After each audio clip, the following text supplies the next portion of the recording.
इस कार्यक्रम के पुण्यार्जक हैं श्री कांतिलाल जैन, श्रीमती पद्मावती, श्री अनिल कुमार, श्रीमती अनीता जैन, मीत, डॉक्टर एवं समस्त जैन परिवार, तलवाड़ा, बांसवाड़ा, राजस्थान।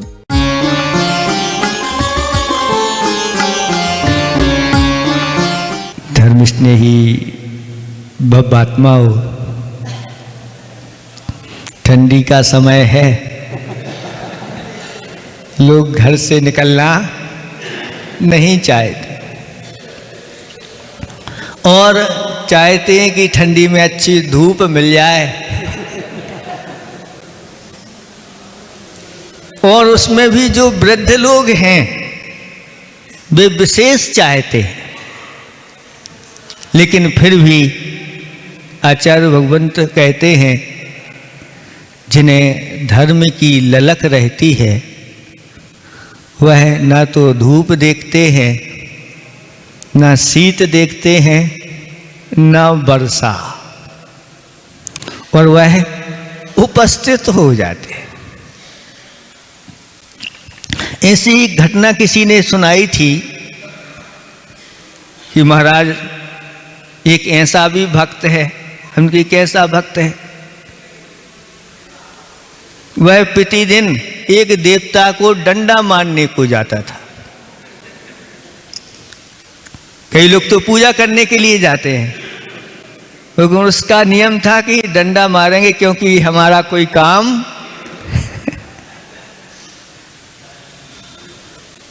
और हुआ यूं कि उस दिन बहुत वर्षा हुई, कोई भी भक्त पुजारी पूजा करने के लिए वहां नहीं गया।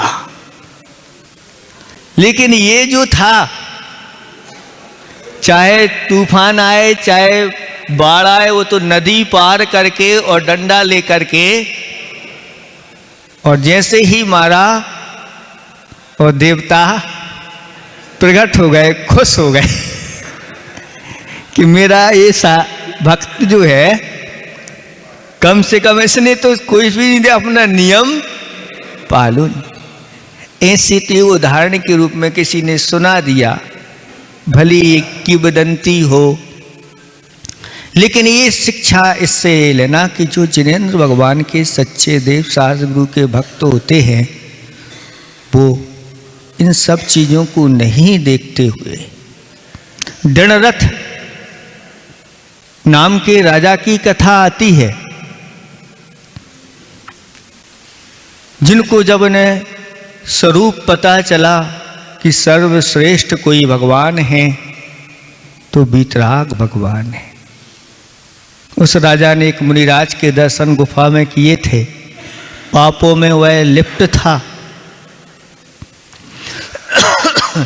लेकिन जब उन मुनिराज की छवि को देखा, उनके तेज को देखा, उनके गुण के बारे में जानकारी हुई, ज्ञान के बारे में, तब उन्होंने पूछा कि महाराज आपसे भी कोई बढ़ चढ़ करके हैं? तब महाराज ने कहा हाँ, अभी ये वासुपूज भगवान का तीर्थ काल चल रहा है और उनका समोसरण लगा हुआ है, जहां आप वहां जाओ, आपको बहुत सारी ऐसी ऐसी चीजें देखने को मिलेंगी जो कभी जीवन में नहीं देखी होगी। और वह दृढ़ता के साथ वासुपूज भगवान के समूषण में जाता है। रास्ते में जंगल पड़ता है और देवतागण उसकी परीक्षा करते हैं, और ऐसी आंधी तूफान आदि आदि अनेक प्रकार के विघ्न पैदा करते हैं, लेकिन वह दृढ़रथ राजा बड़ी श्रद्धा के साथ वासुपूज भगवान का नाम लेते हुए आगे बढ़ते चले गए। सारी विघ्न बाधाएं दूर होती गई और भगवान के समोसण में वह पहुंच गए। और जब उनके दर्शन किए तो फिर कहना ही क्या, उनके दर्शन के साथ ही अंतरंग के भी दर्शन हो गए और ऐसा वैराग्य जागृत हुआ कि भगवान के सामने दीक्षा लेकर के उनके गणधर परमेष्टि के रूप में प्रसिद्ध हो गए। आचार्य ने एक हाइकू लिखा है, पूर्ण पथ लो, पूर्ण पथ लो, पाप को पीठ दे दो, पाप को पीठ दे दो, पूर्ण सुखी हो। पूर्ण पथ लो, पाप को पीठ दे दो, पूर्ण सुखी हो। समझ में आ रहा है? कुछ लोगों की थोड़ी थोड़ी समझ में आ रही है, कुछ लोगों की समझ में नहीं आ रही है। किसी महाराज ने आचार्य से पूछा कि आचार्य भगवंत, ये जो मोक्ष का मार्ग है बहुत कठिन मार्ग है। तो आचार्य भगवान कहते हैं कठिन, कोई कठिन नहीं, बहुत सरल मार्ग है।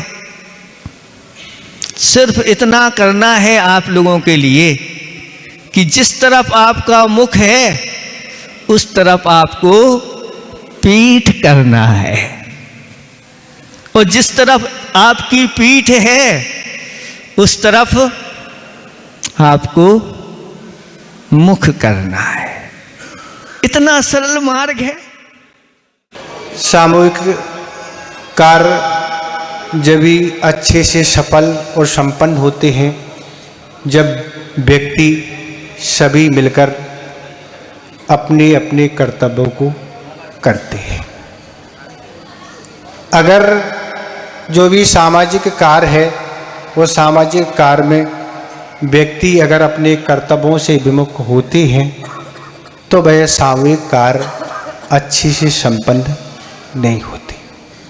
बहुत अच्छे से घाटोल वालों ने कम समय में बहुत अच्छा कार्य करके दिखा दिया। सभी अपने कर्तव्य में लगे थे। दान वालों ने खूब दान दिया, समय देने वालों ने खूब समय दिया, और लोभ वृत्ति भी लोगों ने छोड़ दी। अगर लोभ वृत्ति नहीं छूटती तो भी यह कार्य अच्छे से संपन्न नहीं होता। लोभ वृत्ति का अर्थ आप लोगों ने सबने अपनी अपनी दुकानें बंद कर दी, और भोजन करने वालों को भी कोई असुविधा ना हो इसलिए भोजनशाला भी खुली थी। तो आप तो अच्छे से भोजन करो और अच्छे से कार्यक्रम देखो। आचार्य महाराज ने एक बार पंचकर्णक में कहा था कि व्यवस्था करने वाले तो व्यवस्था में लगे रहते हैं, पर यहाँ कार्यक्रम में जो आगे उपस्थिति देते हैं वो भी बहुत क्या है, इस कार्यक्रम को सफल बनाने में बहुत बड़े सहयोगी हैं। आचार्य महाराज ने कहा, मैं अगर मंच में बैठा होता और मैं प्रवचन करता रहा पर सुनने वाले ना हो तो क्या होगा? कार्यक्रम तो हम बहुत अच्छे से करते रहेंगे पर कार्यक्रम देखने वाले की उपस्थिति ना हो सभा में तो कैसा सूना सूना वह कार्यक्रम लगता है। तो वह भी समय समय पर आते रहे, और अकेले घाटोल नहीं, घाटोल से भी आसपास के गांव और भी दूर दूर तक लोगों ने भी अपनी उपस्थिति दर्ज करा के इस जैन धर्म की बहुत बड़ी प्रभावना की है। आचार्य शब्द भद्रवाज ने रत्नखंड सापचार में एक शब्द रखा है, उन्होंने लिखा, सम्यक दृष्टि हमेशा हमेशा धार्मिक कार्यों के लिए उत्साहित रहता है। कितने ही धार्मिक कार्यक्रम हो वह कभी थकता नहीं, एक के बाद एक भी कार्यक्रम होते रहें तो वह उनको देखने के लिए उत्साहित बना रहता है। एक सम्यक दृष्टि का ये विशेषण है। तो इस तरह से आप भी नहीं थके, हम लोग तो कार्यक्रम देखने आए थे, तो आप लोगों ने कार्यक्रम दिखा दिया। हम तो लोग कार्यक्रम देखते रहे, आप लोगों ने खूब मेहनत की, खूब रात दिन जागते रहे आप, और सब कुछ अच्छा किया। आचार्य महाराज ने एक शब्द एक बार कहा था कि सामूहिक कार्य जब ही सफल होते हैं जब सामूहिक पुण्य होता है। अगर सामूहिक समाज का पुण्य नहीं है तो वह कार्य सफल नहीं, उसमें विघ्न आया करते हैं। तो इस तरह जाप करने वालों ने खूब अच्छे से जाप भी की है। तो सब अपने अपने कर्तव्य में लगे, छोटे बच्चे भी लगे हैं, तो महिलाएं भी लगे हैं, बालक लोग भी लगे हैं, और जो भी समाज का बुजुर्ग वर्ग है वह भी अपने कर्तव्य में लगे। इस तरह से सब अपने कर्तव्य में लगते हुए कम समय में बहुत अच्छा कार्यक्रम हो गया। इस तरह ही धर्म की प्रभावना निरंतर होती रहे। कभी भी ऐसे अवसर मिलते हैं तो ऐसे अवसरों को अपन को उपस्थिति देना चाहिए, अपने धन का सदुपयोग करनी चाहिए, नहीं तो धन का सदुपयोग नहीं होगा। और अगर वह किसी भी दूसरे उपयोग में अगर वह धन लग जाता है तो भी उस निवेश से उस व्यक्ति की दुर्गति हो जाती है। तो इतने ही हम पर्याप्त समझते हैं। अब तो बहुत समय, लगभग 6 महीने होने को है ना, अब तो क्या है, कब पंछी उड़ जाएगा पता नहीं लगेगा। इसलिए इतने दिनों में आपने खूब संस्कार लिए, जो भी आपने संस्कार स्वाध्याय आदि जो कुछ सीखा उसको अपने जीवन से जोड़ें और अपने जीवन को अच्छा बनाएं। यही सब कुछ अच्छा है, यही सब कुछ साथ में जाने वाला है, बाकी तो जोड़ने वाला सब यहीं छूट जाएगा। इस तरह से ऐसे आप कंजूस बनो कि वह जो भी आपने यहाँ धर्म किया है वो प्रभाव सुंदर बनाने के लिए अपने जीवन में ही काम आएगा। और आगे जीवन में जब पुण्य की कीमत कब समझ में आती है, जब व्यक्ति नरकों में जाता है। तो इस तरह से आगामी जीवन को सुंदर बनाने के लिए सब अच्छा अच्छा करते जाएं, बुरे को छोड़ते चले जाएं, तो फिर आपको अपने जीवन की बहुत प्रसन्नता होगी। इतनी हम पर्याप्त समझते हैं। अहिंसा परमो धर्म की। आज का यह पावन प्रसंग पंचकल्याणक महोत्सव सभी की भावना से, सभी के तन मन धन के सहयोग से यह सानंद संपन्न हुआ और पूरे विश्व में सभी लोगों ने इसको देखा और लाभ लिया। यह किसी एक व्यक्तिगत किसी का आयोजन नहीं था और शासन प्रशासन का भी बहुत सहयोग रहा। इसके साथ साथ सबसे बड़ी जो सकल जगह परिजन समाज कमेटी है, उसके बाद मुनि त्यागी सेवा कमेटी है, जैन युवा संगठन में जितने भी ग्रुप हैं, 3-4 ग्रुप नए जुड़े हैं, पंच महागुरु, विद्योदय और विद्याधर और ज्ञानोदय। तो इनको भी स्थायी रूप से ही उनको सम्मिलित करना है, क्योंकि जिन्होंने इस चतुर्मास में आहार विहार निहार आदि में सहयोग दिया है, हम सिर्फ पुराने ढर्रे में नहीं चलते रहे, क्योंकि नए लोगों को जोड़ना चाहिए। हमारी समाज के ही ऐसे युवा हैं, जब आगे अगर परंपरा नहीं बढ़ेगी, जुड़ेंगी नहीं, तो फिर आगे कौन काम करेगा। इसलिए कुछ लोग सिर्फ महामहोत्सव में ही सम्मिलित होते, अन्य समय नहीं आते हैं। लेकिन जिनने भी जिस रूप में सहयोग किया है, महिला मंडल है, यहाँ का जयोदय महिला मंडल है, उसके अंतर्गत जितने भी महिला मंडल आते हैं, उसके बाद चंदनवाला बालिका मंडल है, पाठशाला है, और भी जितने इधर ग्रुप है, सबने बड़े उत्साह के साथ इस आयोजन को गति प्रदान की है। तभी सबके सहयोग से ही यह महामहोत्सव संपन्न हुआ है। और इसके साथ साथ जो इन ग्रुप में भी नहीं है, मंडल में भी नहीं है, उन सबने भी सहयोग दिया है। जो महापात्र बने हैं, जितने भी बड़े बड़े पात्र बने हैं, और जो पात्र नहीं भी बने, छोटे पात्र बने हैं, जिन्होंने भी अभिषेक, शांति धारा और अन्य माध्यम से जो भी सहयोग दिया है, बड़े साधुवाद के पात्र हैं। प्रसंग आता है रामायण में, जो वाल्मीकि रामायण में आता है संभवतया प्रसंग कि सम्मान होना था। रामचंद्र जी ने सोचा कि सबका सम्मान होना चाहिए, क्योंकि जिन्होंने सहयोग किया है, सहयोग जिनने दिया है, उनका सम्मान होना चाहिए। लिस्ट पढ़ी जा रही थी और सबका सम्मान हो गया, एक व्यक्ति का नाम छूट गया और सभी लोग दंग रह गए कि इस व्यक्ति ने तो सबसे ज्यादा सहयोग दिया था, उसी का नाम छूट गया। तो रामचंद्र जी से पूछा कि ये व्यक्ति भी तो था जिसका नाम सबसे पहले आना था, लेकिन उसका नाम क्यों छूट गया? कौन थे वो?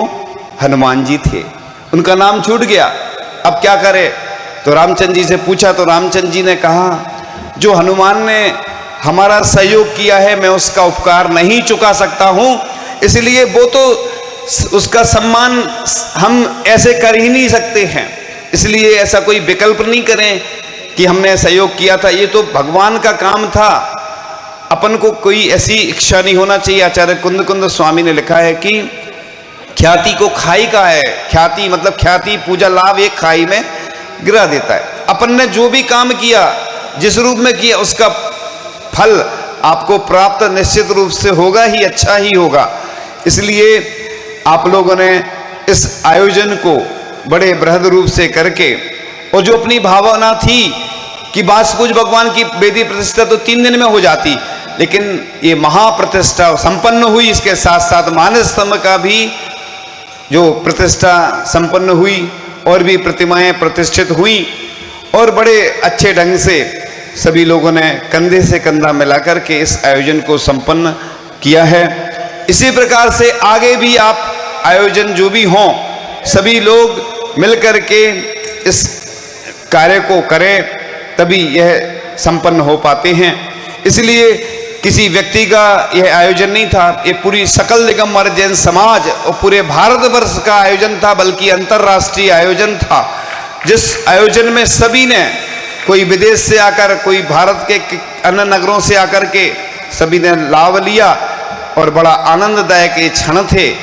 और आप लोग इसी प्रकार से देवसास गुरु और पंच परमेष्टि के जो भी आयोजन होते हैं इन सब में इसी प्रकार से सेवा देते रहें, और सेवा ही अपने आप में सम्मान है। जिस प्रकार से किसी को रसगुल्ला खिलाते हैं तो अपना हाथ अपने आप मीठा हो जाता है, किसी को तिलक लगाते हैं तो सबसे पहले तिलक कहाँ लगता है? अपने अंगूठे में तिलक हो जाता है।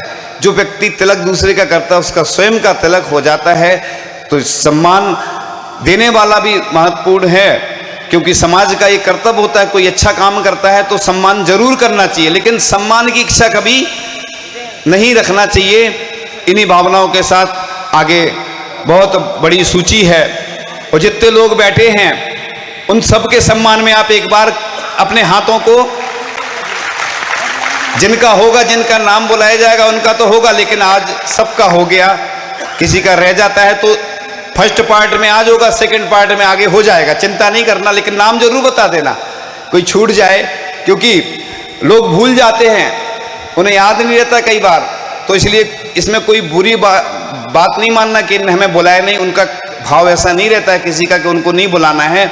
इसलिए जिनने काम किया है उनके सम्मान में आप फिर से अपने हाथों का प्रयोग करके उनको ऐसा, ये सबसे बड़ी गिफ्ट होती है, फ्री की होती है, लोग फिर भी कंजूसी करते हैं, हमने देखा फ्री की गिफ्ट भी नहीं देते लोग, उसमें तो राशि लगती है। जैसे कई महाराज जी को कई बार श्रीफल चढ़ाते हैं तो उसमें तो राशि लगती है, शास्त्र अर्पण करते हैं उसमें राशि नहीं लगती है, लेकिन लोग उसको ज्यादा पसंद करते हैं। इस शास्त्र अर्पण भी एक गुरु को शास्त्र दान देना भी महत्वपूर्ण होता है। इस प्रकार से इन्हीं शुभकामनाओं के साथ कि आप लोग इसी प्रकार से हमेशा अच्छे से जिन शासन की प्रभावना में, देवसास गुरु और पंच परमेष्टि के प्रभावना में ऐसे ही मिलकर के कार्य करते रहे। इन्हीं भावनाओं के साथ परम पूज्य आचार्य भगवान गुरुदेव शिक्षण विद्यासागर जी महामुनिराज की।